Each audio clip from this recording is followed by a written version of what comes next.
자, 고등 영어에 의해서 보시면 큰 기간별로 지금 2월 초에 배정 받으시죠? 예, 그러면 11월 말쯤에 중3 일정이 다 끝나실 거예요. 그럼 그때부터 이제 시작입니다. 뭐, 어떤 데는 뭐, 마무리에 대한 더 신경을 써야 된다, 뭐, 여러 가지가 있지만, 아무래도 뭐, 일단은 3학년은 11월 첫째 주죠. 예, 제가 경기권에 살아서 헷갈렸습니다. 11월 첫째 주, 둘째 주 중에 끝나죠. 다다음 주가 끝날 겁니다. 그래서 그때 이제 다 마무리가 되시면 그때부터는 오히려 이제 유일하게 어떤 기간을 보셔야 되냐면 11월부터 2월까지죠. 그리고 3월부터 7월까지입니다. 8월부터 12월까지입니다. 그리고 또 나죠. 자, 이 기간이 왜 말씀드렸냐면 이 중에 모의고사 모드로 모의고사에 유형 접근을 하는 그 과정, 이따가 영어학습에서 말씀드리겠지만 그 과정을 할 수 있는 시기는 그때밖에 없어요.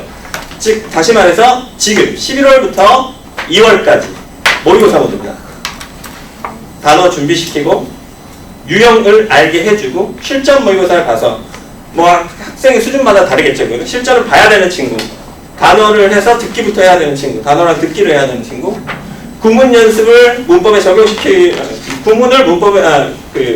구문에다가 문법을 적용시킬 수 있어야 되는 친구, 그런 친구들이 여러 다양한 친구들이 있겠죠.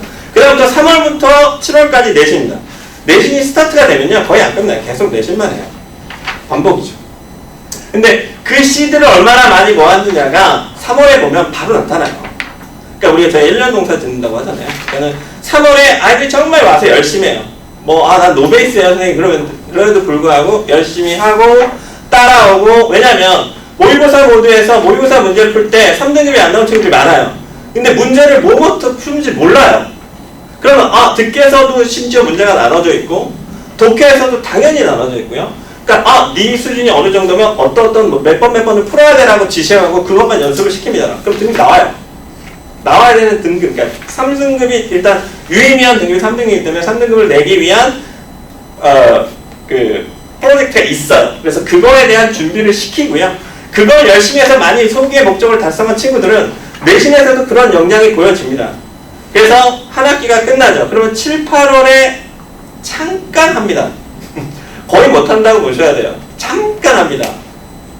셋업 하는 거죠. 그 정도에서 마무리되고 9월은 더 빠르죠. 그래서 일정이 돼서 결국 3월부터 12월까지는 내신 기간이다. 그럼 우리가 모의고사라는 걸 다룰 수 있는 시간은 실질적으로 거의 없다라고 보셔야 돼요. 솔직히 이제 고2, 지금 제 고2 학생들 수업을 하다 왔는데, 고2 학생들은 지금 이제 고3이 되죠. 고3 때는 이제 뭐 수능에 맞춰서 준비를 하겠지만, 모의고사라는 거를 알 때가 어느 시점이냐면 아이들 수능 볼 때거든요. 그러니까 그 전에 만들어놔야죠. 그러니까 미리 모의고사는 모의고사대로. 근데 하나 더 확실하게 더 말씀드리고 싶은 건, 내신은 그래서 학원에 전문성을 가진 학원에 보내시는 게 맞아요. 그게 맞습니다.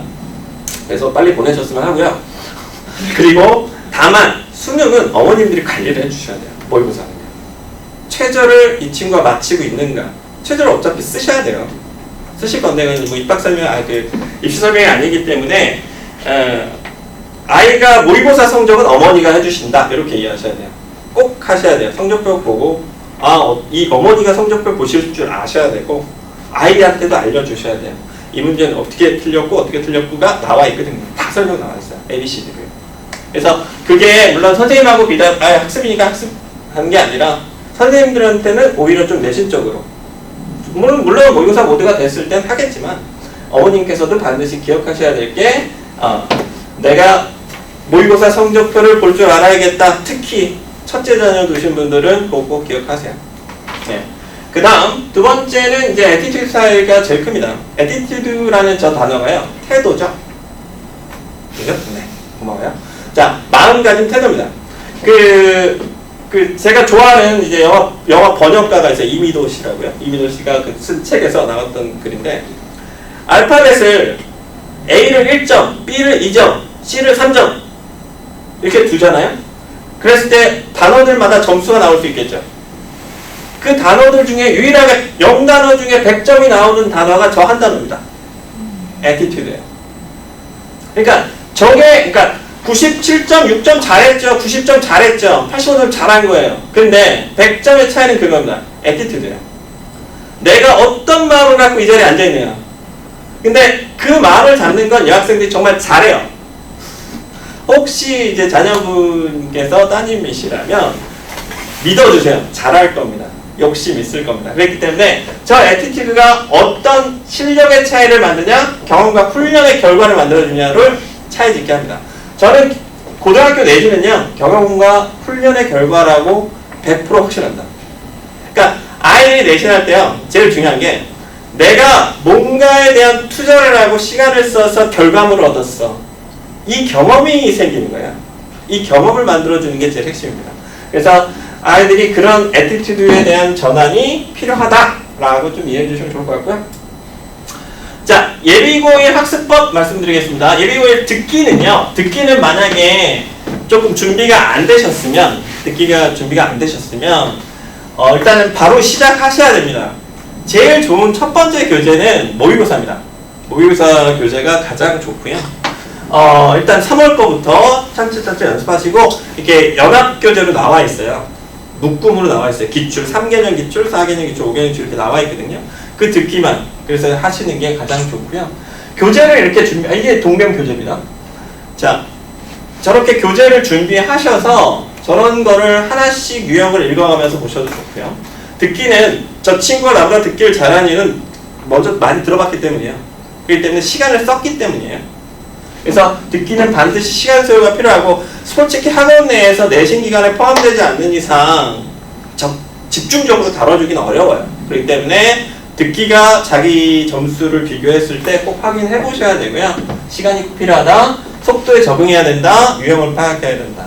그리고 제가 베이직 교재를 가급적 쓰시라고 말씀드린 거고, 12대 5라는 건 뭐냐면요, 듣기 문제도요, 무조건 듣는 게 아니라 듣고 푸는 문제 12문제가 있고요.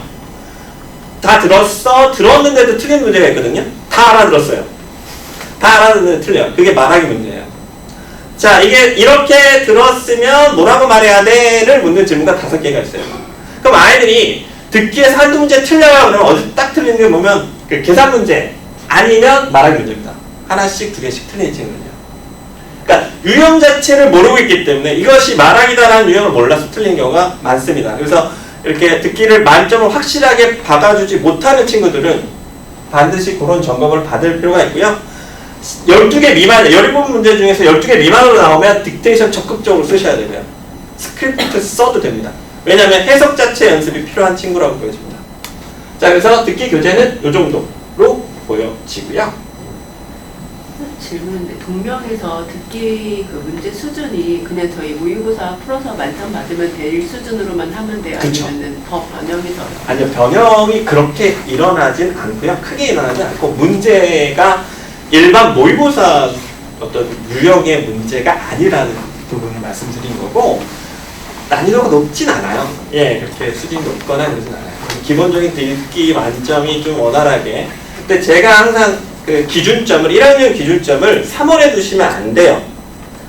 9월에 두십시오. 9월 수준으로, 9월 혹은 11월 정도, 9월 수준이 딱 좋아요. 9월 수준으로 우리 아이가 정말 몇 점 정도가 나오나, 듣기가 지금 되고 있나, 준비가 된 건가 아닌가를 좀 판단하시는 게 가장 좋습니다.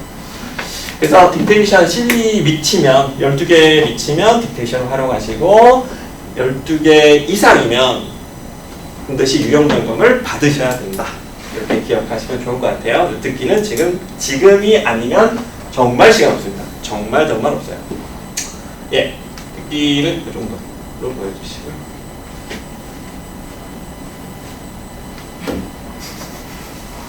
정말 어렵네요.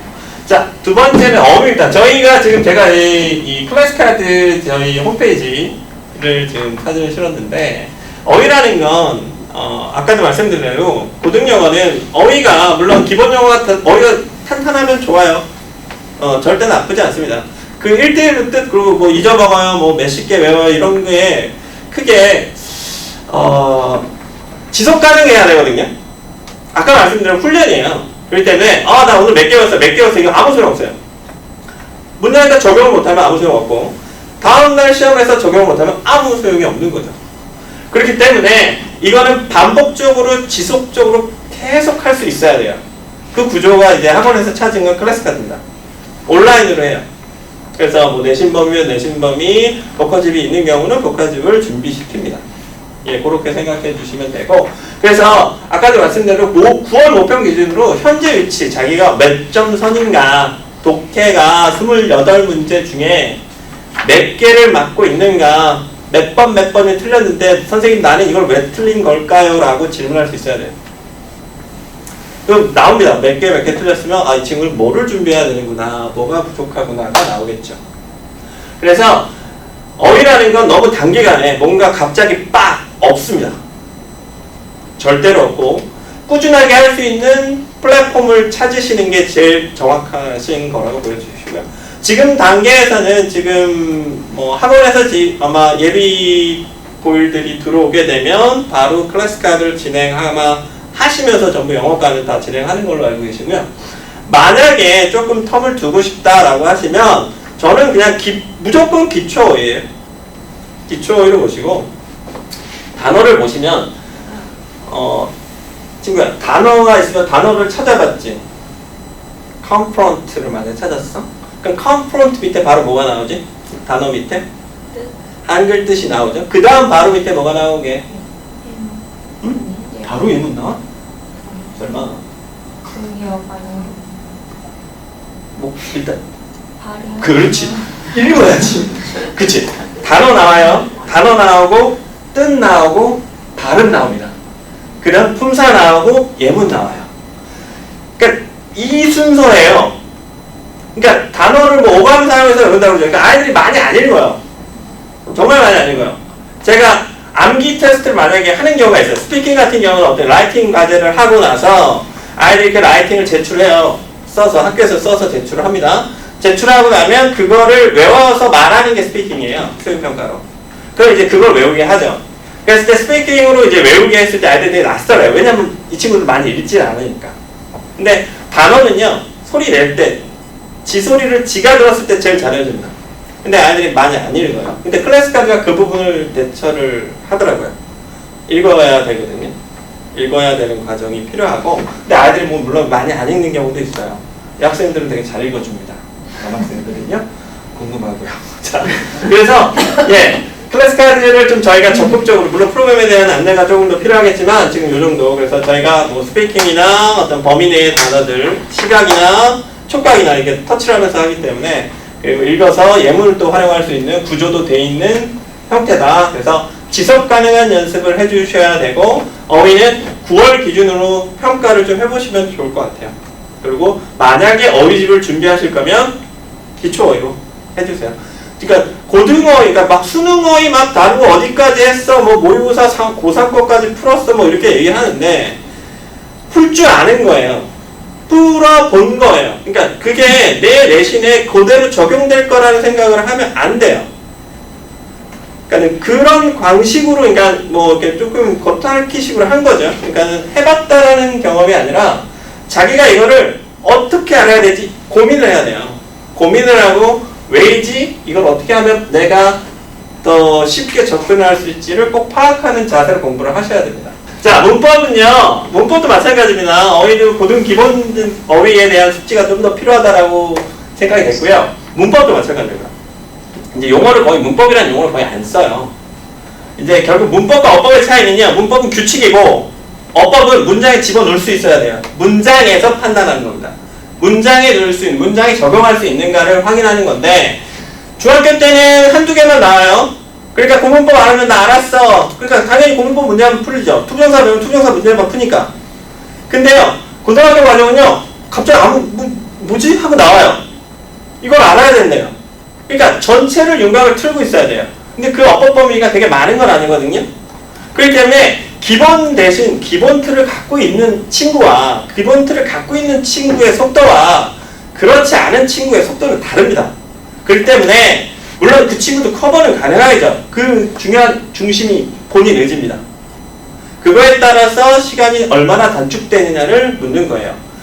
1학년 지나고 1학년이 거의 1학년 1학년이 마무리가 됐을 때는 거의 문법에 대한 텀은 거의 끝났다고 보셔야 되고, 반드시 지금 시간이 가장 좋은 타이밍이라고 보시면 됩니다. 그래서 문법은 기본 용어 정리, 개념 정리를 하시고 단기간에 가능합니다. 저는 제가 봤을 때 12월이면 끝납니다. 12월 전에 끝내실 수 있어요. 그래서 그렇게 이해해 주시고 학생인지가 중요하다. 그래서 그렇게 준비가 된 친구들은 학원에 와서 적용과 응용을 보다 효과적으로 할 수 있다. 만약에 난 문법이 좀 됐다라는 친구는 구문과 함께 병행해 주시면 더 좋을 것 같습니다. 그리고 혹시 몰라서 이제 적어놨는데 구문 독해라는 것과 독해는 완전히 다릅니다. 그래서 올바르게 보는 방법, 훈련하고 체화하는 겁니다. 자기 걸로 만드는. 보고 그걸 끙끙 앉아있는 게 아니라 문제에 독해 볼 때 끙끙 앉아있는 게 아니라 하고 읽어야 돼요. 하지만 이게 내신 법을 들어오면 다 끊어서 볼 수 있어야 되죠. 그래서 제가 항상 강조하는 거는 구문 독해, 문장 분석은 할 줄 아는 상황이 돼야 돼요. 할 수 있어야 돼요. 모든 문장 그렇게 보라는 게 아니에요. 알겠죠? 자, 그래서 그렇게 할 수 있는 상황을 만들어주는 게 가장 중요하다라고 생각해 주시면 되고요. 독해는 뭡니까? 독해는 글이 많아요. 그래서 행간을 읽습니다. 행간을 알아야 돼요. 흐름을 알고 이해관계를 알고 문제 의도를 파악해서 원하는 걸 주는 겁니다. 왜가 아니라 원하는 게 뭔지를 찾아내는 거라고요. 뭔가를 해석하고 왜지가 아니라 이거의 관계가 뭘까를 고민하는 겁니다. 독해는 구문 독해와 독해는 그래서 차이가 있다라고 생각해 주시면 좋을 것 같아요. 그래서 문법적인 부분은 기본적인 거에 조금 더 포커싱 해주시면 좋겠다라고 생각이 되고요. 마지막입니다. 아이고. 너무 힘든데요? 자, 그 다음 마지막입니다. 그래서 독해 파트를 넘어갔을 때는 보통 유형편, 실전편이고요. 아마 대부분의 예비 고1 학생들은 유형편에 조금 더 집중을 해주셔야 돼요. 어떤 유형이 있는가를 보시는 게 좋고 실전편을 무조건 난 많이 풀어봤어가 아니라 실전을 푸실 땐 언제나 시간 체크를 하셔야 돼요. 시간 체크. 총 70분 보고요. 듣기 시간이 20분 정도가 나옵니다. 25분 정도가 나와요. 플레이를 했을 때 45분입니다. 그래서 그 정도 시간이 필요하다라는 거고, 예. 일단은 아까 보신 대로요.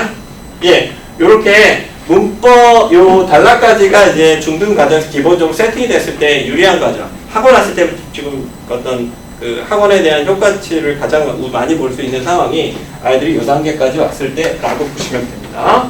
예, 그다음 뭐 다시 한번 말씀드리겠지만 결국 지속 가능한 방법 3학년까지 혹은 이 아이가 본인이 원하는 점수를 받을 때까지 지속 가능하게 연습을 할 수 있는가 그런 환경을 만들어줄 수 있는가 플랫폼이 있는가를 고민해 보셨을 때 학원을 선택하시는 게 좋을 것 같습니다. 예, 지금까지 염성민이었습니다. 감사합니다.